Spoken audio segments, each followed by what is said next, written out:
ሰላም ሰላም ቤተሰብ እንዴት ናችሁ? አላችሁ ወይ? እኔ ያለው እግዚአብሔር የተመሰገነ ይሁን። እንዴት ናችሁ እናንተ? ደህና ናችሁ ወይ ቤተሰቦቼ? እኔ ያለው ፈጣሪ የተመሰገነ ይሁን። ዛሬ እንግዲህ ከረጅም ወራት በኋላ ዛሬ በእንደዚህ አይነት ቪዲዮ ብቅ ብያለሁ ማለት ነው። እንግዲህ ያው እናንተን ተስፋ በማድረግ ነው እንግዲህ ከእግዚአብሔር በታች ማለት ነው እና ይኸውላችሁ ይህን ዛፍ አያችሁት? በጣም የሚያምር ዛፍ ነው።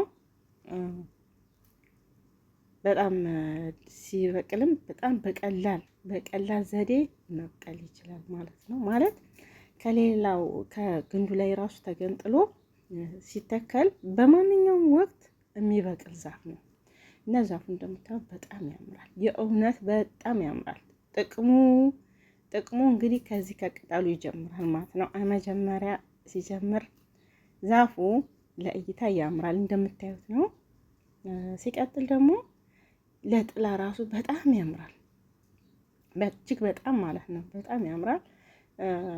ሲቀጥል ደግሞ አያችሁት ዛፉ ረጅም ያለው እሱ የዚህ የዛፉ ፍሬ ነው ማለት ነው።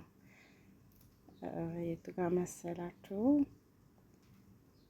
እና እንደምላችሁ ይሄ ዛፍ ማለት ነው የ3 ወር እድሜ ነው ብላችሁ ታምናላችሁ? የእውነት ማለት ነው። ይሄ የ3 ወር ማለት ግንዱ ትልቅ ነው፣ ግን ባለፈው ጊዜ አሁን በጣም ነፋስ ሲመታው ቅጠሉ ከብዶት ፍሬው ከብዶት ስለነበረ በጣም ቁርጥርጥ ተደርጎ ነበር። በቃ አንድም ቅጠል ሳይተርፍ ማለት ነው። እና ወዲያው የማለምለም ባህሪ ያለው ይኸውላችሁ፣ የረጅም ያለው እሱ ፍሬው ነው ማለት ነው። እና ጥቅሙ ደግሞ እጅግ በጣም ልዩ ነው። እኛ ቤት አሁን ሰዎቹ ማለት ነው በተለይ ትልቋ ሴትዮ አንዲት ቅጠል እንድትወርቅባት አትፈልግም። አቅም ቢኖራት እያንዳንዷ ቅጠል ብናስቀምጥላት በጣም ደስተኛ ናት ማለት ነው። ማለትም እነሱ ብዙ ያውቁታል፣ በጣም ብዙ መድኃኒት እንዳለው ታውቃለች ማለት ለእኛም ትነግረናለች። ይህንን ቅጠል እንደዚህ ተጠቀሙ በቃ እናንተ ለምን አትጠቀሙ? ጠዋት ስትነሱ እንደ ሻይ አድርጋችሁ ተጠቀሙ ምናምን ትለናለች ማለት ነው። በእርግጥ እውነት ነው። እኔ ብዙ ጊዜ ተጠቅሜዋለሁ። ይህንን ቅጠሉ ሽምጥጥ ይደረግና ከና አበባው ማለት ነው ልክ እንደ ቃሪያ ይጨመርበታል። ልክ እንደ ጎመን ለብ ተደርጎ ሲበላ ይሄ አበባው ማለት ነው እጅግ በጣም ነው የሚጣፍጠው። ግን ጣዕሙና ሲሰራ ሽታው ትንሽ የሆነ ይጎፈንናል ሲሰራ ማለት ነው። የእውነት ጣዕሙ ግን ስትበሉት በቂጣ ምናምን የእውነት ይሄ አይመስልም። እጅግ በጣም ምርጥ ምግብ ነው ማለት ነው። በዛ ላይ ሲቆረጥ የሚለመልም ዛፍ ነው ይሄ። በጣም የሚለመልም ማለት ነው። በጣም የገረመኝ ነገር እስከ ዛሬ ድረስ በጣም ረጅም ዘመን ነው እኔ እዚህ ቤት ስሰራ ከ22 ዓመት በላይ ይሆነኛል ብላችሁ ታምናላችሁ? እና ተጠቅሜው አላውቅም። በቃ ይሄ ግም ነው ምን ያደርጋል ምናምን ማለት እኔ ያደኩት ገጠር እንደመሆኑ መጣ። ይሄ አሁን በእኛ አካባቢ ዳመራ ነው የሚሰራው ለመስቀል ማለት ነው። እና በቃ ይሄ ምን ያደርጋል ምናምን እያልኩ ነበረ። ግን እንዳልኳችሁ ከፊሊፒኖች ጋር ምናምን ሲሰሩት እኔም በልቻለሁ። የእውነት ማለት ነው። በጣም ውስጤ ጤነኛ ነበር የሚሰማኝ። ምንም ነገር እንትን የለም። በቃ የህመም ስሜት ምናምን ከዛ እነሱ ሄዱ በኋላ ረሳሁት ምናምን። በጣም የሚቀርማችሁ ነገር በቀደመታ እኔ ራሴ ማለት ነው በጣም አሞኝ ነበር ማለት ነው። ሲያመኝ ለጓደኛዬ ያው ጓደኛዬ ልበላት እህቴ ናት፣ ግን መቼም ልበላት እና ለእሷ ሳማክራት ለምን ይሄ ያለ አይደለ ወይ ለምን አመመንት ያለሽ ለምን ይሄን አጣጭም አለችኝ። አሁንሽን እኮ ይጠጣል እያየን ነው፣ አሮጊቷ ስጠጣ እያየን ነው ማለት ነው። እውነተኛ መድኃኒት ነው ማለት ነው። ከዛ እንደ ሻይ አፍልቼ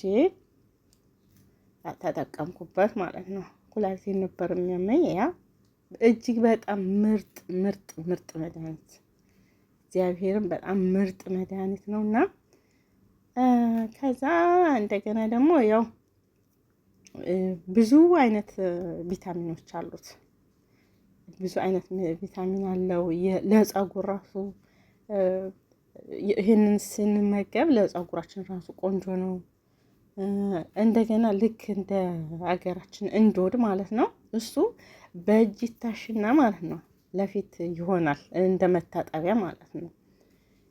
እንደ መታጠቢያ እንጠቀመዋለን አለምንም ኬሚካል ማለት ነው። ራሱን እንደ ሽት አድርጎ እንደ ቅጠሉን ሽት አድርጎ ከዛ እንደ ሳሙና ይወጣዋል ማለት ነው። እሱን እንትን አድርግ ፊታችን ላይ ልቅልቅ ማድረግ ከዛ ኬሚካል ስለሌለው ምንም የሚያመጣው ኢንፌክሽን የለም ማለት ነው። ከዛ በሱ ሲታጠቡ ፊት ያጸዳል ማለት ነው። እና ደግሞ ለብዙ መድኃኒት ነው ሳየው ማለት ነው።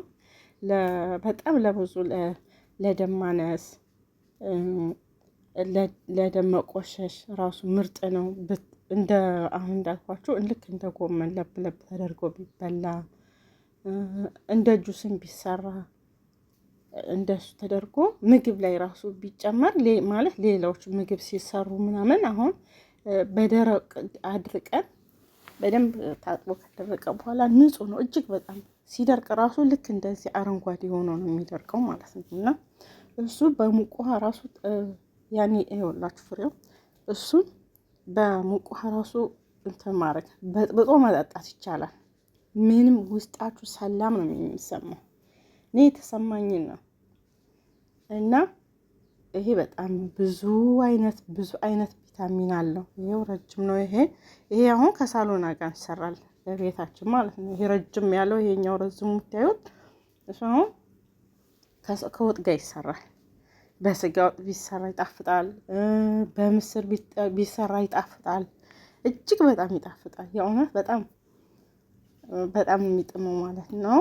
እንደገና በውስጡ እንዳልኳችሁ ብዙ ካልሽየም አለው እጅግ በጣም እና በጣም ለሰውነት በጣም በቃ ከባድ በሽታ ለተባሉት እንደነ ስኳር፣ እንደነ ደም ብዛት፣ ካንሰር ሁላ ለካንሰር ሁላ ያድናል። ሐታ ይከላከላልም።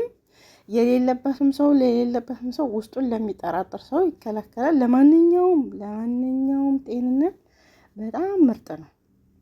እጅግ በጣም ምርጥ ነው። ከምግብ ጋር በተለይ እየተሰራ ቢበላ ጥሩ ነው። ግን እኔ የምለው ግን እኔ እንደራሴ ከምግብ ጋር ሲሰራ ብዙ ጊዜ ፓወሩን ሊቀንስ ይችላል። ስለዚህ እንደ ሻይ ውሃ የፈላ ውሃ ውስጥ ጭምር አድርገን ተከትኖ ልክ በቃ የሆነ ሰዓት ላይ ስታዩት ውስጡ ራሱ ሻዩ ራሱ ያምራል። አረንጓዴ ነው በጣም። ያ አንደኛ ነገር የፓወሩ እንዳለ ነው የሚሆነው። እንጠቀምበታለን ማለት ነው። እንደ ሻይ አድርገን ብንጠቀምበት በጣም የሚጣፍጥ ነው። ቅልል ያለ ነው። ጭራሽ ሱስ ነው የሚሆነው። 2 ቀን 3 ቀን ከጠጣኑ በኋላ እንደውም በጣም ደስ የሚለው በቃ ውስጣችን ሰላም እኔ ውስጤ በጣም ሰላም ነው ያገኘሁት እጅግ በጣም። እና እኔ ብዙ ጊዜ መድኃኒት ይሰጠኛል ምናምን እኔ በጣም እፈራለሁ፣ አልጠቀምም። አሁን ይሄ ግን በቃ ከምንም በላይ እንደዚህ አሁን እንኳን ቀርቷል፣ ኢማራት ውስጥ ቀርቷል። ብርድ የለም። ብርድ በሚል ሰዓት ብርድ በሚሆን ሰዓት የነበረ ጊዜ እንደ ሻይ አድርገን እንጠቀምበታለን። እና እንደዚህ ወገባቸውን ለሚያማቸው ሰዎች ምናምን ይሄንን እንደ ሻይ አድርገው ቢጠቀሙ ባንዴ ላብ በላብ ነው የሚሆነው። የእውነት እጅግ በጣም ላብ ያመጣል ማለት ነው። እና በጣም ምርጥ ነው። እና ሲጠጣም አይከብድም፣ ስኳርም አይፈልግም፣ ምንም ነገር አይፈልግም ማለት ነው። እንደ ሻይ አድርገን ስንጠቀምበት ማለት ነው። ቢቻል በባዶ ሆድ ቢሆን ደግሞ እጅግ በጣም ጥሩ ነው እና በጣም ነው የሚጣፍጠው። ምርጥ ነው ማለት በየትም ቦታ ማሳደግ እንችላለን። አሁን እግዚአብሔር ከፈቀደ እኔና ጓደኛዬ ሀገራችን ስንሄድ ይዘን እንሄዳለን ብለን ይኸው ፍሬ እያጠራቀምን ነው እላችኋለሁ። የሚፈልግ ካለ የዚህ የሞረንጌ ፍሬ በእውነት እንሰጣለን፣ የእውነት እንሰጣለን። ሀገራችን ይዘን እንሄድና ይህንን ዛፍ ተክለን እስቲ እንደው ስም እናወጣለታለን። እኔና ጓደኛዬ ስም ልናወጣለት አስበናል። እንደዚህ ያማረ ቅጠል አሁን እኛ ሀገር ሄዶ አስባችሁታል? በእርግጥ አለ ከዚህም የበላለጠም ያማምራል፣ ግን ያው እኛ ብዙ ጊዜ ስለማንጠቀመው ነው እንጂ እና ይሄ ሞሮንጊ ነው ስሙ ማለት ነው። ሞሮንጊ በጣም ለረጅም ነገር ለልብ በሽተኞች እንደገና ደግሞ እኛ ለነገሩ ለብዙ ነገር እየተጠቀምንበት ነው። የእውነት በጣም ለፀጉራችን ራሱ ቅጠሉን ጨፍጭፈ እየተጠቀምን ነው። በምርጥዬ ነው ምርጥ እና በይንን እላችኋለሁ። ዛሬ ይሄንን ይዤ መጥቻለሁ። እንግዲህ ውድ ወገኖቼ ያው እንደተለመደው እንደ መጥፋት መጠን ደግሞ ያው ብዙ ነገር ጎሏል ማለት ነው። እዚህ ጋር እንግዲህ ያው እንግዲህ በመተባበር ያው ቀስ ቀስ ብላችሁ ታሳድጉኛላችሁ ብዬ አስባለሁ እና ደግፉኝ፣ እንደጋገፍላችኋለሁ። ይኸውት እስቲ ቅጠሉ ራሱ ሲያምር የእውነት በጣም ነው የሚያሳሳው። ዛፉን ደግሞ ቀርባችሁ ብታዩት የእውነት በጣም ነው የሚያምረው። ፍሬው ቆይ ሲያፈራ ደግሞ አንድ ቀን ደግሞ እንደዚሁ ወይ ፍሬውን ብቻ ቆርጠን እኔና ጓደኛዬን እናቀርብላችሁና ታዩታላችሁ እንዴት እንደሚሆን። እና ይሄንን ይዤላችሁ መጥቻለሁ። ቤተሰቦቼ ደግፉኝ፣ ሼር ላይክ አድርጉልኝ እና እመልሳለሁ በትህትና ማለት ነው። እና ይሄን ይመስላል የዛሬው ቪዲዮ። እጅግ በጣም ነው የሚያምረው እና አስተያየት እንቀበላለን፣ አስተያየታችሁን እንቀበላለን። ከፈለጋችሁም ቅጠሉን እንሰጣለን ማለት ነው። በጣም አስፈላጊ ከሆነ ችግር የለውም ማለት ይሄ የሚያሰስት አይደለም። እጅግ በጣም ብዙ ቅጠል ያለው በዛ ላይ ሲቆረጥ ደግሞ ቶሎ ቶሎ ነው የሚወጣው። ዛፉ ራሱ ሲቆረጥለት ነው የሚያምረው። በጣም ቅጠሉ እየበዛ ይሄዳል ማለት ነው። ይሄ ዛፍ ያለበት አካባቢ በጣም ቀስቀስ ያለ እንትን አየር አለው። እጅግ በጣም ከስሩ ብዙ አይነት ቅጠሎች፣ አበባዎች ተተክለዋል። ያው እሱ ነው ጥላ የሆነለት እንጂ ያው ታውቁታላችሁ የማራት ፀሐይ እንኳን እና ለብዙ ነገር ጥላ ይሆናል። እችን ፍሬ ይዘን ሄድና እኔና ጓደኛዬ እንግዲህ ያው ትልቅ ከሆነ በኋላ አንድ ቀን ደግሞ እንደ ማስታወሻ ይዘን ብቅ እንላለን ማለት ነው። አያችሁት እንዴት እንደሚያምር? ይሄ ሁላ እንግዲህ አንድ ዛፍ ነው፣ ግንዱ አንድ ነው። ይሄን የሚያክል ማለት ነው። ለዛም እስከ ጫፍ ድረስ ራሱን ያልቀረጽኩትም ፀሐዩ ስላቃጠለኝ ማለት ነው። በጣም ረጅም ነው ወደ ላይ። ይኸውት እስቲ እኔ አልኩኝ ይሄ ዛፍ እኔ ሌላ ቦታ ግቢ ቢሆን ኖሮ በስማም የት ባገኘሁት እያልኩ ነበረ የምቧጭረው ማለት ነው። ግን እግዚአብሔር ይመስገን ኖሬ አሁን ነው የባነንኩት። አሁን ነው የባነንኩት። እስከዛ ድረስ አላቅም ምን አይነት ስስታም ሲሆን እንደ